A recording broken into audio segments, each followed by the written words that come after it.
We're often told that the modern school system is one of society's greatest achievements. It's presented as a universal institution designed to uplift the masses, spread knowledge, and create opportunity for everyone. But what if that whole story isn't true? What if the very foundations of the school system were never built to empower you, but to shape you? To understand the real origins of compulsory education, we need to travel back to the 1800s, when America was on the verge of its most dramatic transformation, the Industrial Revolution. Before factories dominated the landscape, education in the United States looked nothing like it does today. Children learned skills from their parents, their communities, or through hands-on apprenticeships. Learning was personal, flexible, and deeply practical. It was tied to the real world, to family trades, and to the challenges of daily life. But the rise of industrial capitalism demanded something entirely new.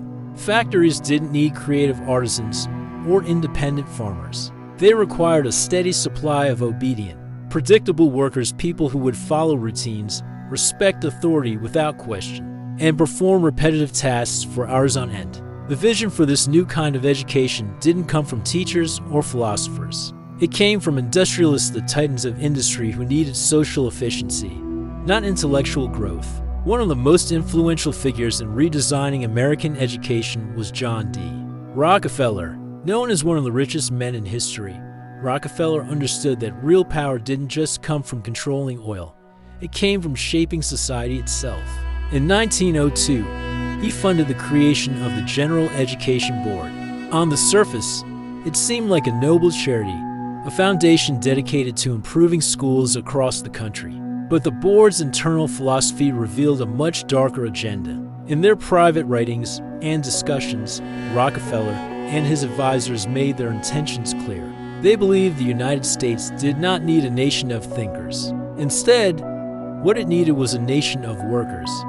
They saw education not as a path to creativity, critical thinking, or personal independence, but as a powerful mechanism for training compliant citizens who would happily fill their roles in the new industrial machine. You can see the evidence of this ideology baked into the very structure of our classrooms. Take a look at an early 20th century classroom and compare it to a factory floor from the same era. The similarities are uncanny. The neat rows of desks are a mirror image of assembly lines. The teacher stands at the front, much like a factory supervisor, delivering instructions and monitoring performance. Bells ring to signal the start and end of periods, controlling movement and break times, just like shift changes in a factory. Students are conditioned to ask for permission to speak, to move, or even to use the restroom. Learning became standardized, repetitive, and measured by rigid, one-size-fits-all testing. None of these features evolved by accident. Each one was deliberately designed to mimic the rhythms and expectations of industrial labor. This new system was created to replace the older, curiosity-driven model of learning, a model that encouraged exploration, hands-on experience, and individualized growth. Why? Because the elites of the time saw that older model as dangerous. It created independent thinkers, people who questioned authority, challenged norms, and dared to imagine a different future. In an age when corporations needed armies of factory workers, independent thinkers were a threat, not an asset. So, the industrial elites funded a replacement, a school system, designed to mass-produce predictable workers in the exact same way that factories mass-produced goods. This wasn't about education in the classical sense. It was about social engineering on a massive scale. The goal was to create a workforce that was just smart enough to operate the machinery and do the paperwork, but not smart enough to question the system that put them there. But this is only the beginning of the story. Once you start to follow the money and connect the dots, the motives behind our modern school system become even clearer and more disturbing. The next stage of this story reveals how other powerful forces, like the Carnegie Corporation, the rigid Prussian military state, and the international banking system, all contributed to refining and expanding this educational blueprint. The Prussian model, in particular, was hugely influential. It was originally designed in the early 1800s to create obedient soldiers. After Prussia's humiliating defeat by Napoleon, the state realized that to build an unstoppable army, it first had to control the minds of its children. The Prussian system was built on three core ideas. First, that the state, not the parents, was the true parent of the child. Second, that education's primary purpose was to instill obedience to authority. And third, that schooling should be a tool for classifying children and slotting them into their predetermined roles in society. This model was imported to America by educational reformers, who were financed by the same industrialists who needed a docile workforce. Then came Andrew Carnegie, another industrial magnate who, like Rockefeller, poured millions into shaping education. Through the Carnegie Foundation for the Advancement of Teaching, he effectively standardized the entire higher education system. The foundation decided which colleges would get funding and which would not, based on their willingness to conform to a standardized curriculum. This process squeezed out smaller, more innovative schools and forced the entire system to align with the needs of the corporate world. Subjects that didn't directly serve the industrial economy, like the arts, philosophy, and classical literature, were slowly devalued and pushed to the margins. The focus shifted to vocational training and specialized skills that would make graduates useful to big business.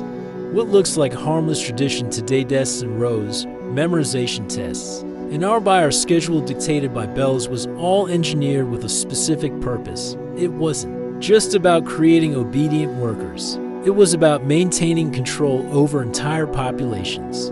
The system was designed to discourage critical thinking, to separate children from their families and communities, and to instill a lifelong habit of compliance. The rabbit hole goes so much deeper than you can imagine. And once you truly understand who built the school system and why they built it, every single memory you have of your time in a classroom, every test, every lecture, every time you had to raise your hand to ask a question starts to look very, very different. To fully understand the modern education system, you have to dig into the global forces that shaped its deeper structure: the Russian military model, the Carnegie Foundation, and the financial elites who recognized that controlling education meant controlling the future. The American school system's structure isn't uniquely American at all. Its foundations come from Russia, a 19th century military state that perfected the art of social obedience. The Russian model was designed to produce loyal soldiers who would follow orders without hesitation, as well as citizens who would respect authority and support the needs of the state.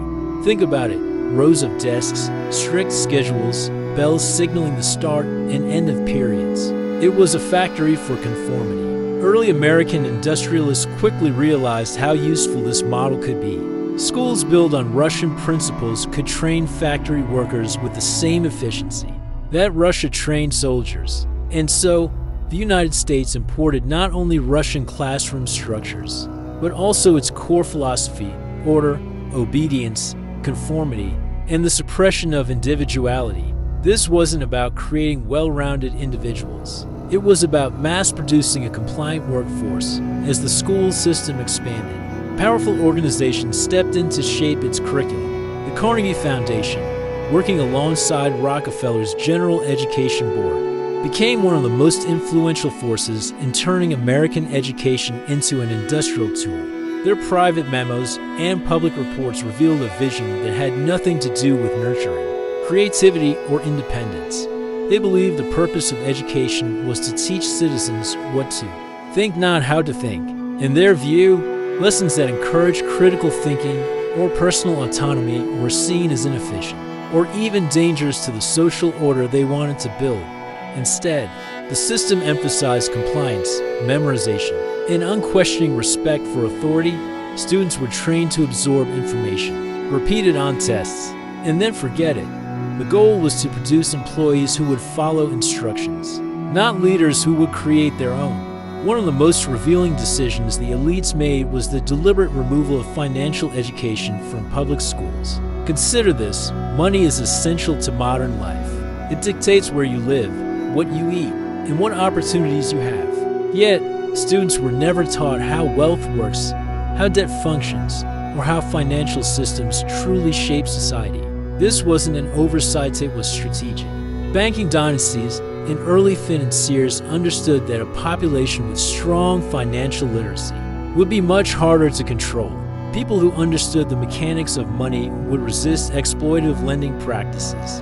They would question economic inequality. They would pursue independent wealth instead of settling for lifelong wage labor. A financially educated public is a threat to a system that profits from debt and dependency. So the curriculum taught a different message, one that we all know very well. Get good grades, go to college, get a safe job, work hard, and someday you'll be rewarded. This narrative benefits employers and financial institutions far more than it benefits students. It conditions generations to become reliable workers, predictable consumers, and most importantly, long-term debtors. Think about student loans, mortgages. Credit card debt. The system is designed to keep you paying into it for your entire life. It taught people to fear mistakes, avoid risks, seek permission, and trust authority. But none of these traits create independent leaders or innovators. They don't foster entrepreneurship or critical thought. What they do create are ideal participants in a system controlled by elites who profit from predictability and compliance. Even something as seemingly harmless as the school bell carries deep symbolic weight. From a young age, the bell dictates every moment of your day. It tells you when to start thinking, when to stop, when to eat, and when to move from one room to another. Over 12 years or more, students internalize this external control. They learn to wait for instructions before acting. They learn that their time belongs to someone else. They learn that their value is measured by how well they follow the rules, not by their unique ideas or creative contributions. By the time we graduate, most people don't even realize how deeply they've been conditioned to operate within systems. Rather than question them, we're trained to look for a predefined path, a corporate ladder to climb. Instead of creating our own path, we've been programmed to be cogs in a machine, and the scary part is, we were never told who owns the machine. The truth is that the education system isn't broken. It is functioning exactly as its architects intended. The elites who designed it wanted workers, not thinkers, consumers, not creators, followers, not leaders. Your school didn't fail to teach you how to thrive outside the system. It was never meant to. It was built to keep you inside the system, dependent on it for your livelihood and your sense of security.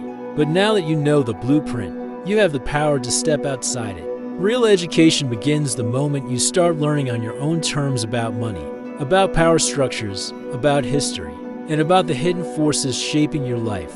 The elites may have built the school system to limit your potential, but knowledge is the key that unlocks the cage. Once you see the architecture of control, the door to your own freedom finally opens. This isn't about blaming teachers. Many are doing their best within a flawed structure. It is about recognizing the system for what it is and taking responsibility for your own education. From this day forward, start reading the books they never assigned. Start questioning the narratives you've been fed. Start learning the skills that build true independence. The journey to unlearn what you've been taught begins now. Thanks for watching. If this video opened your eyes, make sure to like, subscribe, and share it with someone who needs to hear this. Let's start a conversation that schools never allowed.